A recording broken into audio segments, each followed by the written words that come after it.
Guys सबैजनालाई नमस्कार। आज चाहिँ टिकटकमा गेमिङ लाइभ इनेबल चाहिँ कसरी गर्ने भन्ने बारेमा हो। गेमिङ लाइभ रिपोर्ट गर्दा पनि हैन खोलिदैन, कसैको रिपोर्ट गर्दै पनि हैन एक्टिभ भएर पनि खोल्दैन, धेरै छ हैन।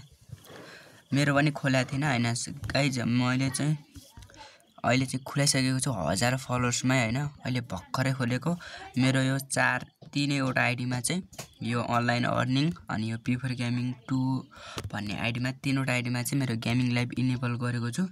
हेर्न सक्नुहुन्छ है त, यहाँ देख्न सक्नुहुन्छ, यहाँ हेर्न सक्नुहुनेछ तपाईहरुले गेमिङ लाइभ इनेबल देख्न सक्नुहुन्छ है। यदि तपाईहरु पनि यस्तै गेमिङ लाइभ इनेबल भएको आइडी छैन भने अब चिन्ता लिनु पर्दैन। तपाईको लागि यो पी4 गेमिङले तपाईलाई 1000 फलोअर्स पुगेको आइडी तपाईहरुलाई दिनेछ र गेमिङ लाइभ इनेबल भएको आइडी दिनेछ। र मलाई यो टिकटकमा चाहिँ मलाई मेसेज गर्नु होला हैन, मोबाइल गेमिङ इनेबल भएको छ मेरो।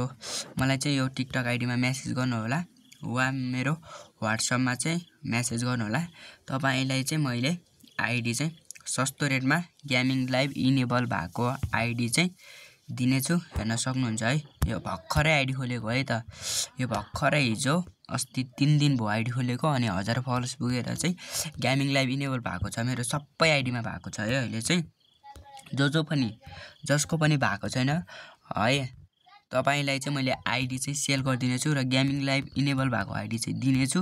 तपाईहरुले चाहिँ मलाई सब्स्क्राइबर गरेर फलो गरेर चाहिँ तपाईले मलाई कन्ट्याक्ट गर्नु होला। तपाईलाई सस्तो रेटमा है, जति फलोअर्स भए पनि सस्तो रेटमा तपाईलाई गेमिङ लाइभ इनेबल भएको आइडी दिनेछु। हस् त, bye bye for thank you for full watch.